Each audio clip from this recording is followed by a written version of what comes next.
Do you consider yourself a high achiever? Smart, driven, highly successful? I am so excited to have you. My name is Julia Arndt and I'm the host of the Stress Podcast.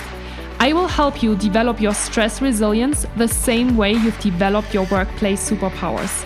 Learn peak performance tools to thrive at work and in your personal life. Let's get started. Hi, everyone, and welcome back to the Stress Podcast. It is my pleasure to have our next podcast guest on the show today, and it is John Robertson. Hi, John. How are you doing today? Hi, I'm doing great. How are you? I'm good. Thank you. It's been a busy day, but I actually kind of like busy days as well. You know, sometimes it's nice to just get work done and feel productive. Well, and what you've described is one of the key, especially when it comes to being stressed. Is were you busy driven by other people's schedule, or did you have a full schedule driven by what you enjoy doing? That's a very good point. And it was definitely one that was driven by me today. So it feels good. And I'm always excited to record podcast interviews and always really excited to meet new people this way and learn your story. So before we jump into all of that, I always have the first set of questions for my guests, which is, where are you located? What time is it? And what have you been up to this morning? I am in Eastern time, so I'm in Ontario, Canada, in a place called Ottawa, which is our nation's capital. So it's the Washington, D.C. for those in the U.S. And actually this morning, I just finished a workshop, training, whatever, on mentoring for a high stress work environment. And they're trying to hire new people. And a lot of people want the outcome, the whatever, salary, less stress. Yeah. But there's a gap between what I really want and the work I got to do to get there. So mentors are helping people succeed. And so that was the training I was doing this morning and went really well. That's awesome. Very nice. Very cool. And so, John, tell us a little bit more about you and about your work and what you've been up to over the last few years. And I'm thinking smart. Where do you start, huh? Yeah. So over the last 29 years, I started when I was 10. But one of the things that I've learned is I started actually doing crisis intervention, a variety of different terms, and I started as a pastor, minister, clergy person, and in a small community, when people's lives hit the fan, whatever that means, who do they go to for support? And who are those community people that one can reach out to? So we had a mine disaster where some of my friends were some of the mine rescue people. I was allowed to help with their family. And what I discovered over the years is a lot of organizations and people are taking our North American model of schooling. We put you in school, or we put a person in school for 12 years, up to grade 12. Now you're educated. No, you're not. You're informed, indoctrinated, depending on the model.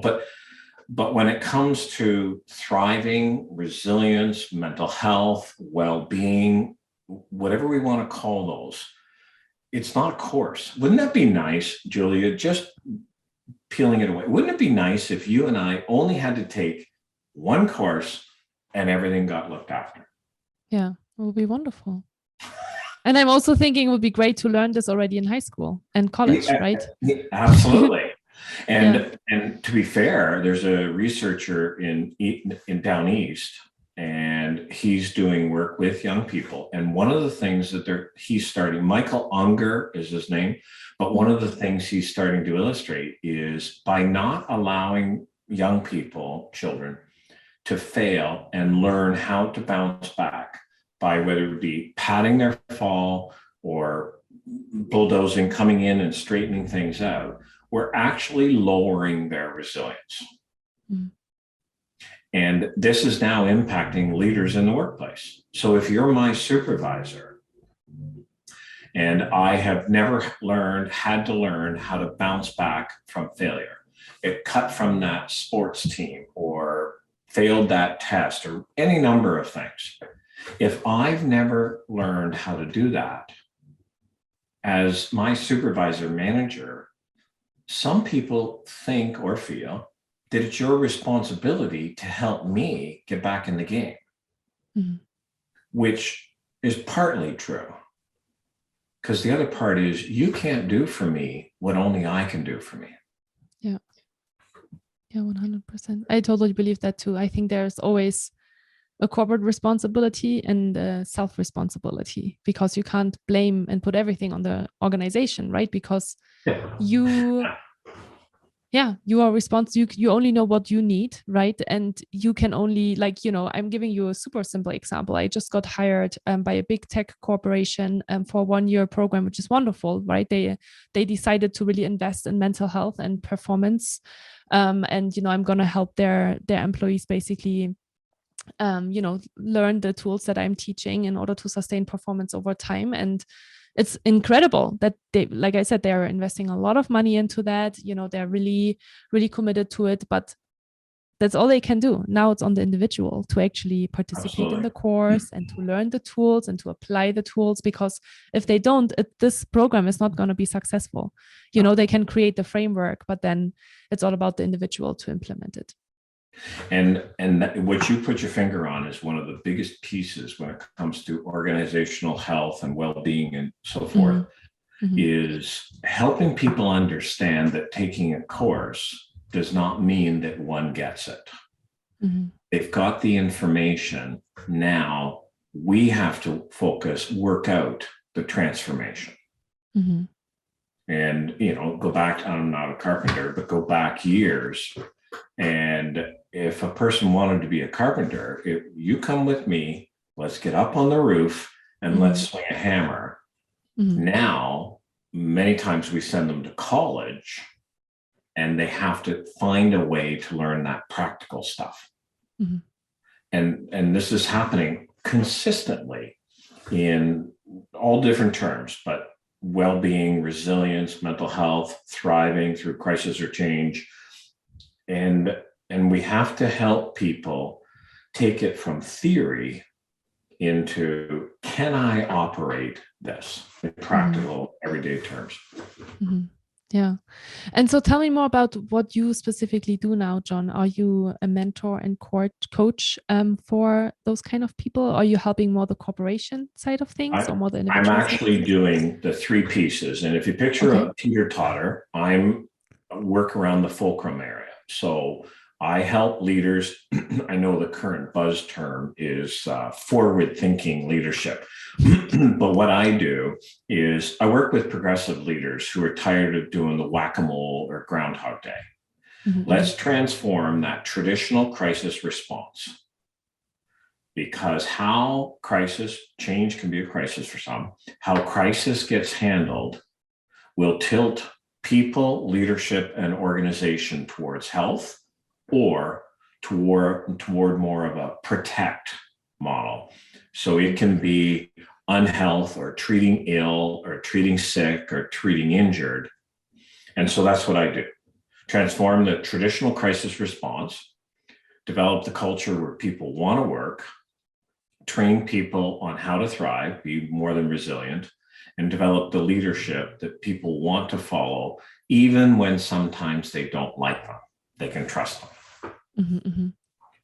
And how did you get into that kind of role? And what I learned was, this sounds wrong, and I don't want it to sound critical of anybody, but there's really good money in always reacting to crisis. Because somebody's always got a crisis that anybody can get paid to go deal with. I like helping people thrive. That's my value. When people are able to say, oh, I get it, I got it, see ya. That for me is John did it.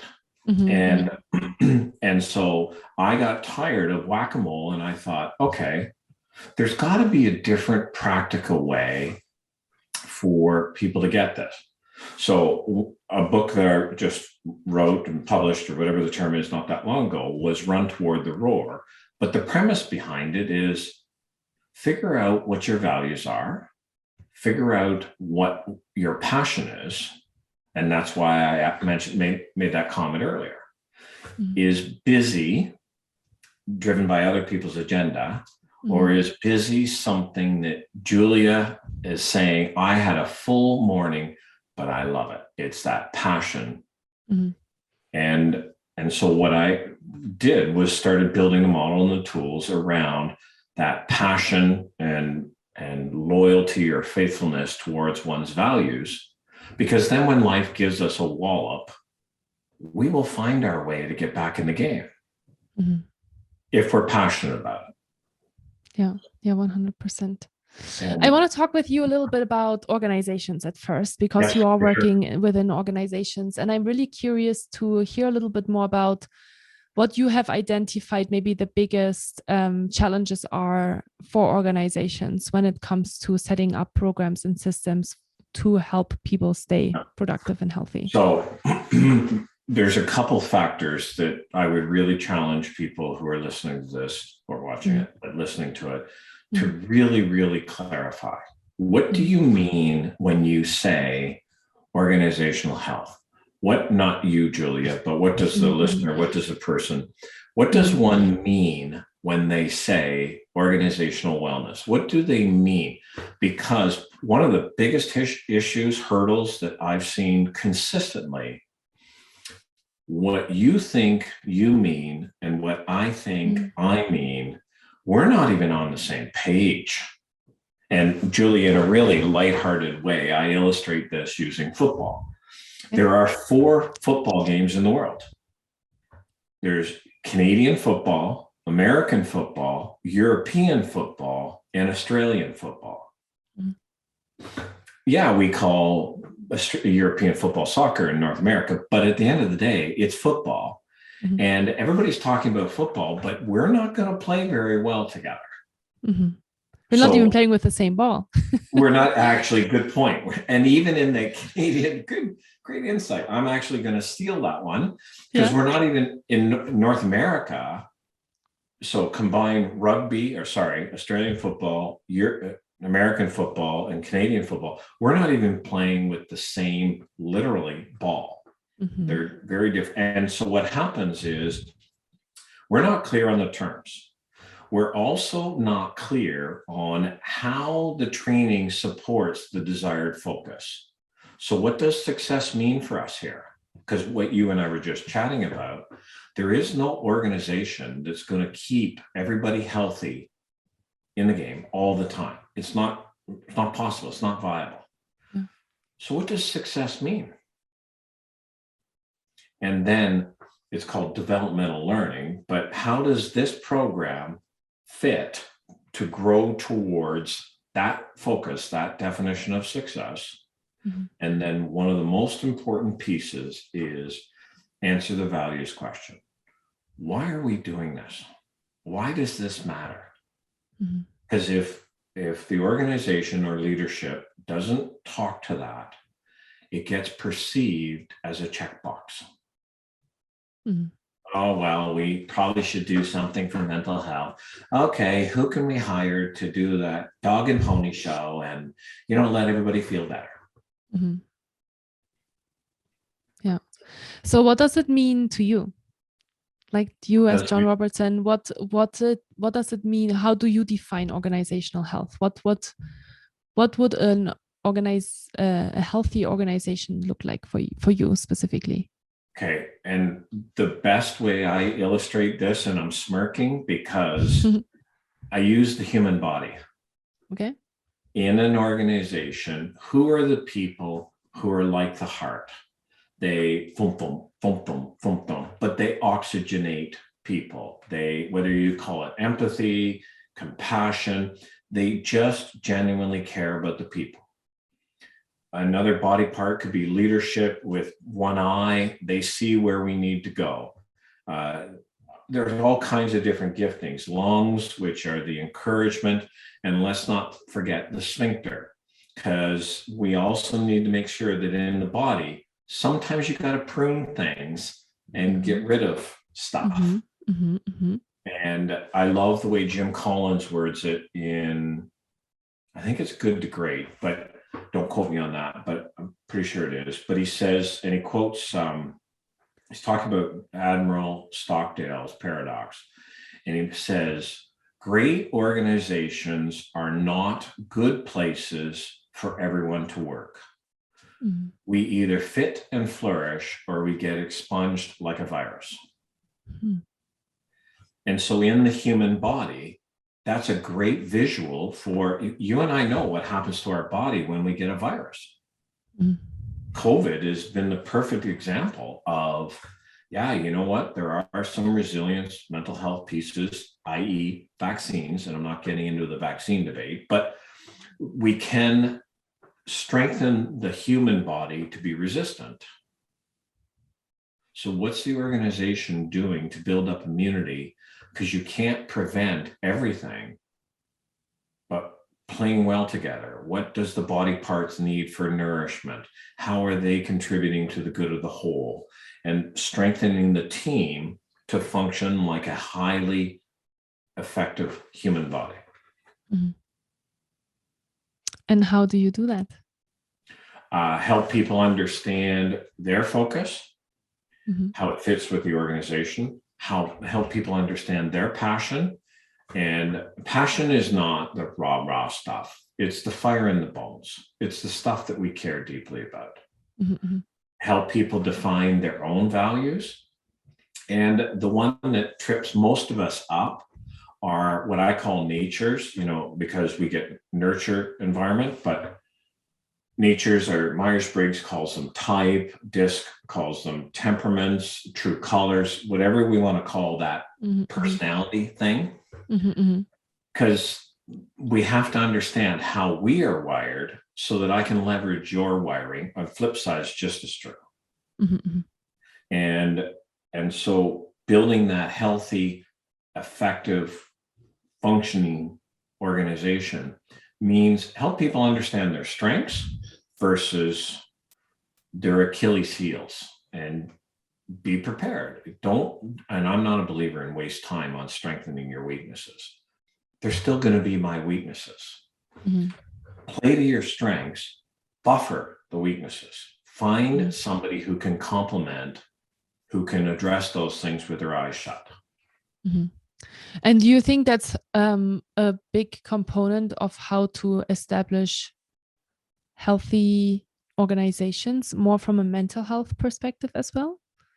Yeah, absolutely. Okay. And so with some of the organizations that I work with, like first responders, I actually use the term officer safety, personnel safety. Because if you and I are involved in a manufacturing place, and I've got too many things running off this human battery, my head will not be in the game. But like many things that happen in life, I may not be the one who gets the wallop or gets injured. So to keep a safe, healthy workplace, we have to create that culture where when people's heads are not in the game, we have to love them enough to speak the truth, to say, hey, John, you're not firing on all cylinders here, bud. And I don't want to be the one caught if your head's not in the game. That's not diagnosing. That's not making it a federal case or a big issue. It's just, like go back to the sports analogy I mentioned, we were talking about with football. If I play North American football, if I'm on the offensive line and I've got a sore knee, I'm not going to be blocking very well for the quarterback or the running back. So call it for what it is. Batteries drained. We've got a Charlie horse. So what are we going to do to help that person exercise that Charlie horse or get a charge back in their battery so we can get back in the game? Yeah, that's a good point. And you've been working with organizations, obviously within this topic. Why obviously, I think more and more people understand the reason why we need to work in this field and why this is so important, right? But can you maybe share one or two examples of your own work where you say, this is why this organization had to do this, and this is what the impact was, because we were starting to really focus on defining the values and understanding what does success metrics when it comes to wellness and well-being actually look like? Okay. One that comes to mind, and I'm still working with, and it's a small business. Mm-hmm. So he has a smaller staff, huge portfolio, financial and commodity or product wise, and they were multiple offices that during COVID, they weren't able to get together. Mm-hmm. Pre-COVID, they would get together kind of the monthly, bi-monthly meeting, for lack of better words. What ended up happening was during COVID, it was kind of like shifting without a clutch. And I'm not sure if you've ever driven a standard, but there's that. I actually learned how to drive a standard. Okay. And you know that feeling you get when you shift and the gears grind. Mm-hmm. Mm-hmm. That was happening in the workplace, and nobody could figure out what's the matter here. Why are we not playing well together? Because one person was an incredibly gifted individual, but something 1 and 1 equaled 3. Anyways, Paul and I started to do some work. We started to talk about some stuff. And what we discovered was this one person was dealing with ill health themselves and wasn't telling anybody. Their spouse was dealing with layoff or termination or whatever you want to call it, not for cause, but just the way that business that the husband worked for wanted to get rid of people. Mm-hmm. And customers, clients in their business were not managing stress very well. So they would phone up to chew people out. Mm-hmm. When the organization started walking through their focus and their values, what immediately happened was, like the movie title, irreconcilable differences. Mm-hmm. Some people had these values, some people had these values, and just like the 4 footballs, they could not play together. Mm-hmm. And that doesn't mean they're out of the weeds, because it progressed for so long. It had gone on a little bit before COVID, but during COVID, everything got escalated. Mm-hmm. So now they're in recovery mode. So, and being of Scottish ancestry, some people call it cheap, but I like to call it frugal and prudent. But anyways, you know what happens? Which is more expensive? Getting health back once we've been injured or sick, or keeping health in the first place?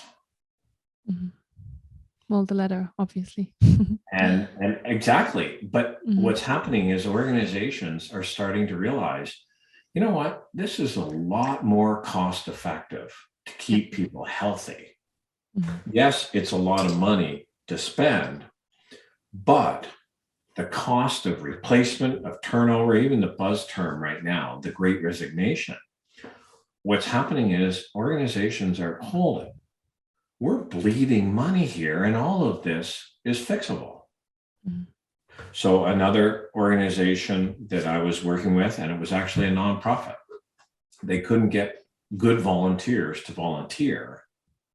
And they ended up with people that volunteered, but for lack of better words, their heart wasn't in it. Mm-hmm. And during the interview process, nobody was asking about focus and motivation values. Why do you want to do this? What's your focus in doing this? Mm-hmm. And by realigning some things and getting the values less on a website and brochure, more operational and actual, they started to realize we're not on the same page here. Mm-hmm. And now what's starting to happen is, and I'm not a gardener, but I understand the principle. They started to prune, and now they're starting to grow a healthy environment. Mm-hmm. So do you feel like it always needs some pruning before it can grow a healthy environment? Absolutely. And one of the memories, because my dad was a gardener, and I'm I'm beyond stink at it. And I still remember, have you ever done any gardening, Julia? A little bit. I probably would have helped my grandparents here or there, but like, yeah, not very much.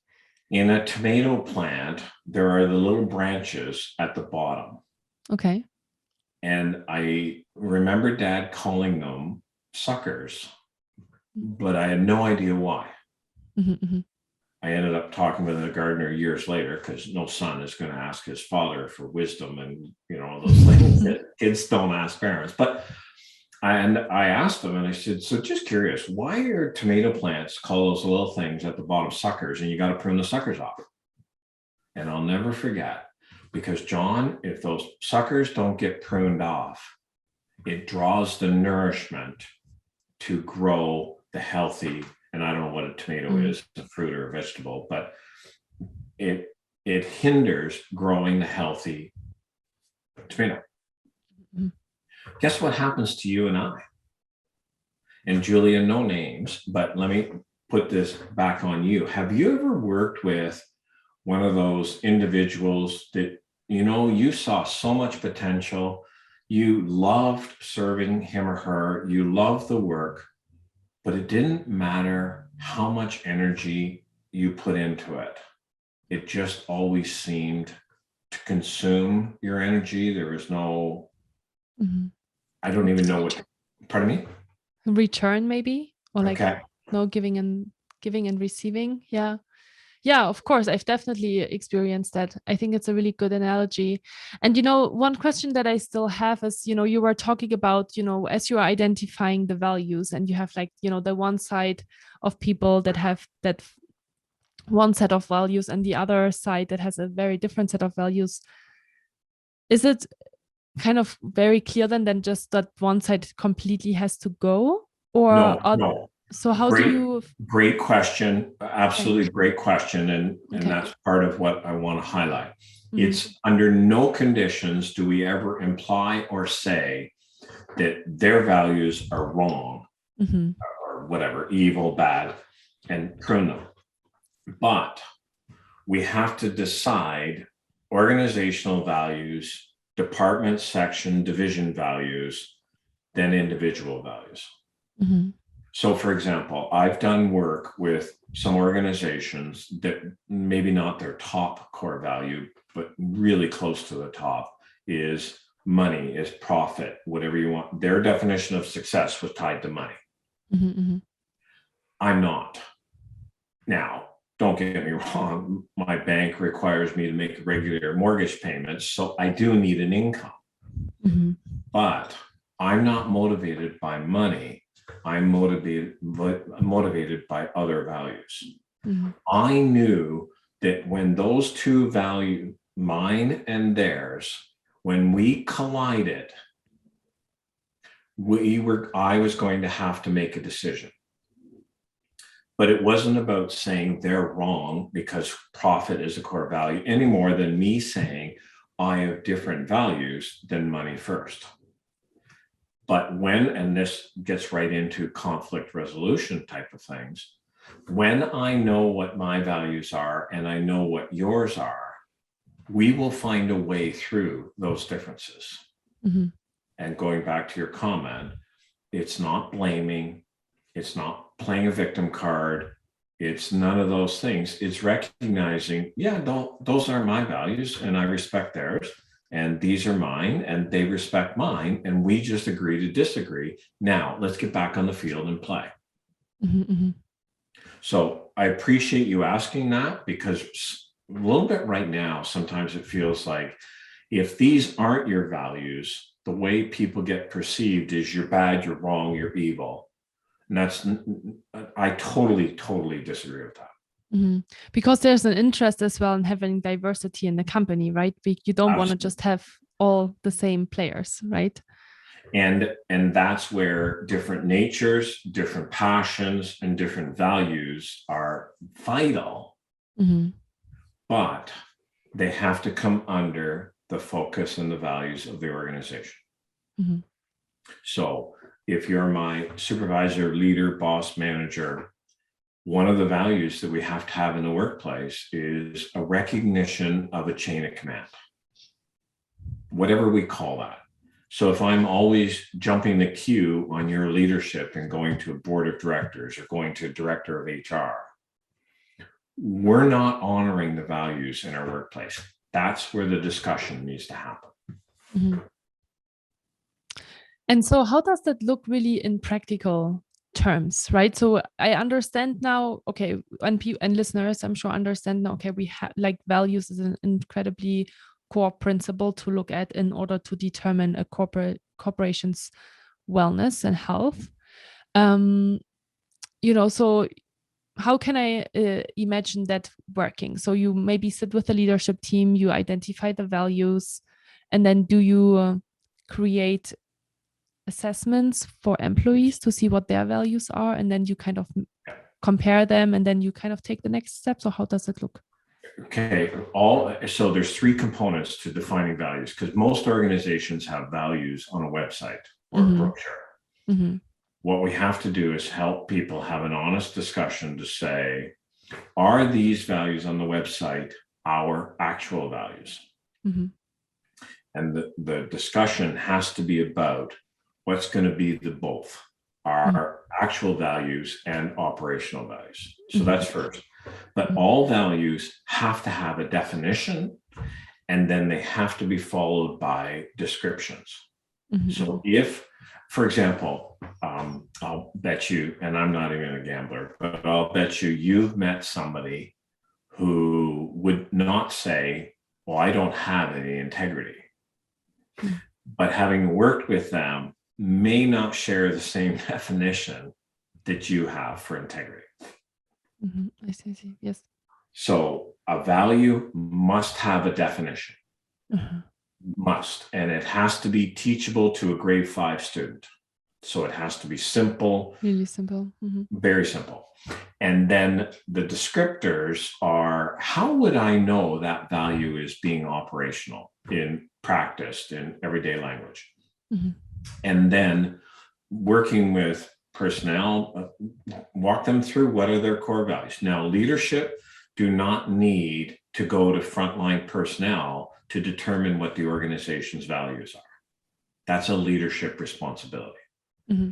So therefore, working with frontline or personnel means, okay, what are my core values in this organization? Mm-hmm. And then the other pieces that I walk through with organizations are, what's your focus? What does success look like? Same principle.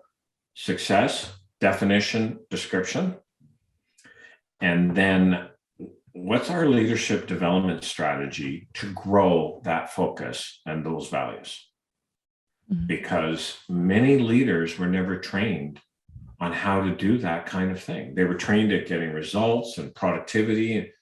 Mm-hmm. But we're now asking them to do one more thing, and we're not actually equipping them to do it in a way that's genuine, but also not overwhelming.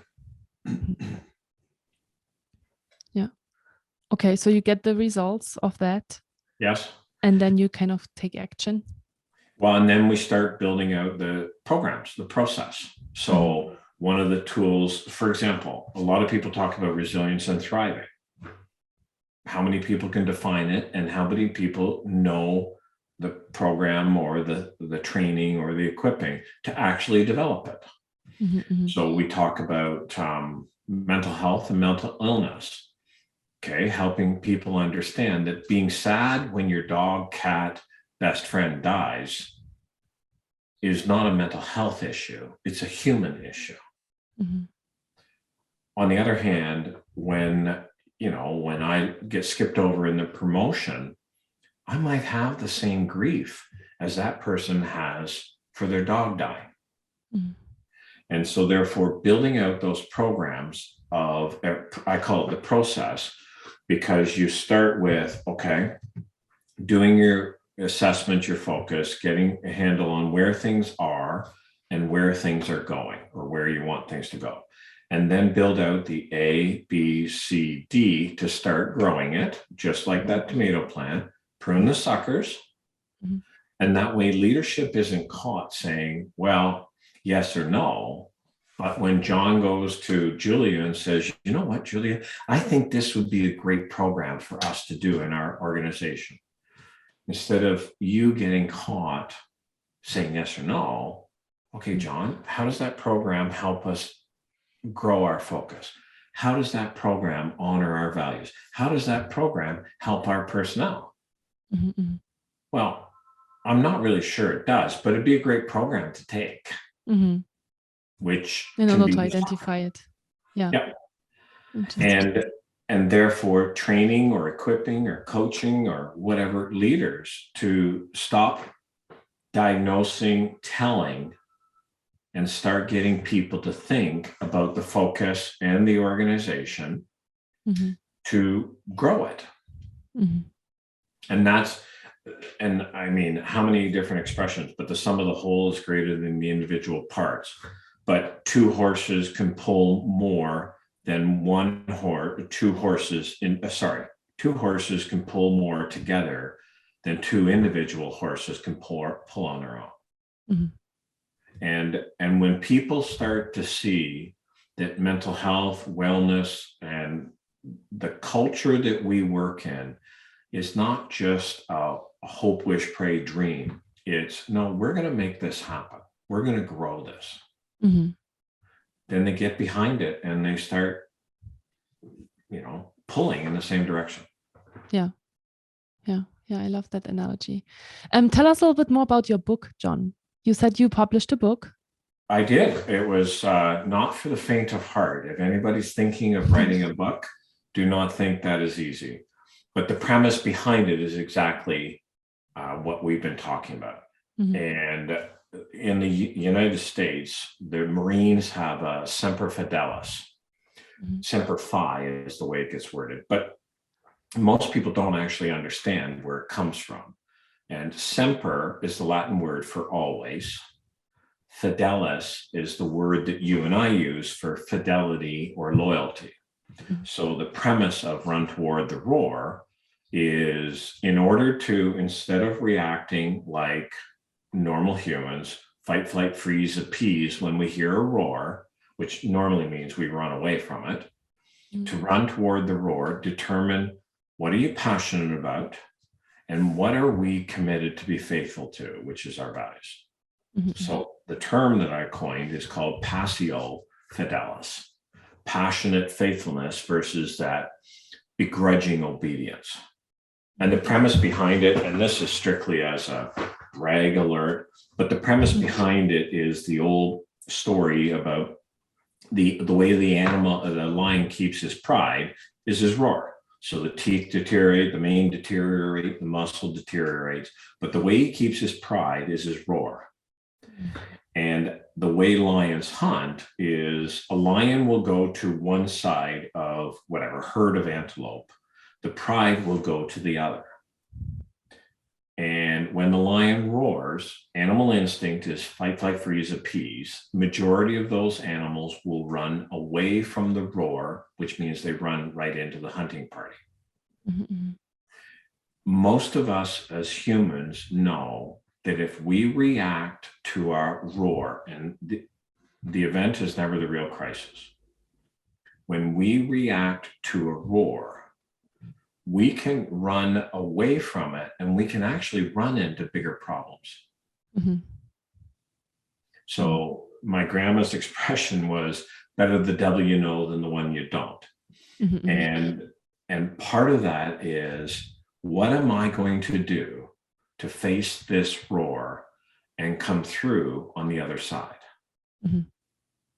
And to be honest, and maybe it's true for you, but majority of people I've talked with, that's actually where we have the greatest friendships. Those relationships where we have gone through a roar together and we come through the other, and your smirk is telling me, yeah, I've experienced that. and that's where the stories take on, like my family is more like Griswold's than Hallmark. Like our trips never go according to the catalog or plan. But every time we come back, we always have people say, so I got to hear, how was the Robertson trip? Tell us. Mm-hmm. Why? Because they know it's not going to be boring. Mm-hmm. But Julia, your smirk and your smile with that roar that people you've journeyed through with, Mm-hmm. our relationships with those people go to a whole new level. Yeah. And we don't have to worry about talking about the weather or politics or sports. We can talk about real things that really matter, even if we only talk twice a year. Yeah, exactly. Put that into an organizational context. Mm-hmm. We don't have to get together every Friday night for pizza and wings. Mm-hmm. But when we to talk about football. Yeah, or today, yeah, touche. And absolutely. And we get together and we can talk about the things that really matter. Yeah. So what does organizational health and well-being mean? Let's focus on what really matters. Let's focus on who really matters. So that when we come through our roars, those change, crisis, opportunities, we can get to the other side and say, do you remember when, do I ever? Man, I thought we were dead in the water. I thought there was no way we were going to get through that. And do you remember Billy Bob or Susie Q? They came up with that bizarre idea. Man, that was brilliant. Mm-hmm. Yeah. What have you learned about your own mental health, John, over the last years? Caregivers suck at self-care. Mm-hmm. So I've realigned a couple friendships, and that's not the right wording, but I've given more authority to some of the people in my life to call me out on, yeah, you know what, John, I appreciate you're busy, but how's John? Mm-hmm. And every once in a while, I'll get a text or a call from one of them. And they've actually got to the point where sometimes I'll ignore the call because it's like, yeah, no, because you know what they're going to ask and you don't want to answer the question. Exactly. and that's exactly what it is. I'm not going to answer this right now. And so a couple things that I have had to learn is, where in my calendar am I putting me? If I am of value, where am I putting me in my calendar? And it's not selfish, it's self-care. Yeah. The second part to that is, I've taken a whole new understanding. Instead of thinking of unplugging from work as recharging, because that's the same type of thinking that says, if we put our cell phones on airplane mode, they will recharge. Everybody knows airplane mode will not recharge a phone. It will slow the drain, but it won't recharge it.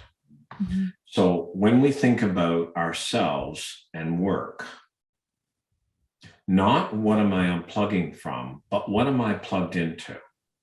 What will recharge me? So it could be, we were talking about pets, could be a family, it could be activities, it could be jigsaw puzzles, carpentry, any number of things, but it's plugged in to recharge, not unplugging to recharge. I love that. Nice. And so what do you do now to recharge? I'm actually, because we just moved, I'm actually in a place, I'm actually having a whale of a time, because I've got shelves to build, I've got the construction things. So we have I know tax-wise it says 2-car garage, but we're not fitting 2 cars in it. And I've got, it looks like a bomb went off in it. And I'm excited to actually get working on it. Shelves up and nice. Yeah. So I love that. So just to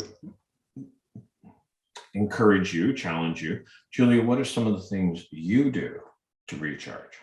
Yeah.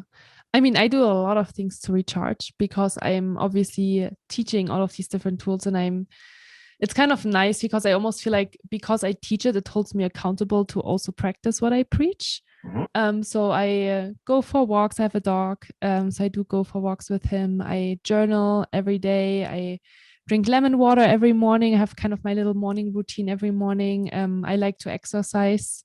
And sometimes it's just about reading a book or meeting friends. I feel like there are so many different ways that I recharge. But I think the biggest one I recharge, especially when I'm mentally drained, is exercise. Is it? Okay. It's either going outside and going for a long walk. I live in the mountains, so going for a long walk is always really nice, or exercising, running, biking, mountain biking, snowboarding, surfing, all of these fun things. And kudos to you for not just because you teach it, but kudos to you for practicing what you preach. Thank you. Yeah. I also did that before I started teaching it. Without maybe being as aware that it was self-care. And it was what helped me to recharge. Absolutely. And I mean, if you're like 99% of the rest of us, we can get stuck in that, I don't know if I feel like doing this. But when we suck it up and do it, we feel so much better on the other side. It's like, wow, am I ever glad I did it? And we forget about that. I call it whining, but that wallowing of, I really don't feel like doing this. Yeah, absolutely. John, this was a wonderful conversation. How can people connect with you if they're curious to learn more? Actually, the easiest way to connect is the website is FORTLOG. Fort, safe place in the frontier. You got to know where you're going. And a log is a journal to help others sail the sea. So FORTLOG.co, because I work with people. And then in this context, just /stressed, but it's spelt the way you spell it. Oh, nice. Amazing. Okay. So FORTLOG.co.co / and I want to say /stressed, but not the non-podcast way of spelling it. It's Julia's way of spelling it. Okay, wonderful. Great. Well, John, thank you so much for talking and meeting with me today. I am really excited to see how your work is gonna continue impacting the world positively in the future. I wish you all the best with that. And yeah, I hope that, people that are curious to learn more about organizational health and wellness will reach out to you and talk with you more about values. So thank you. That would be awesome. And Julia, I just want to say thank you for your work, but especially thank you for practicing what you preach. And I really appreciate the work that you do. So blessings to you. Thank you so much.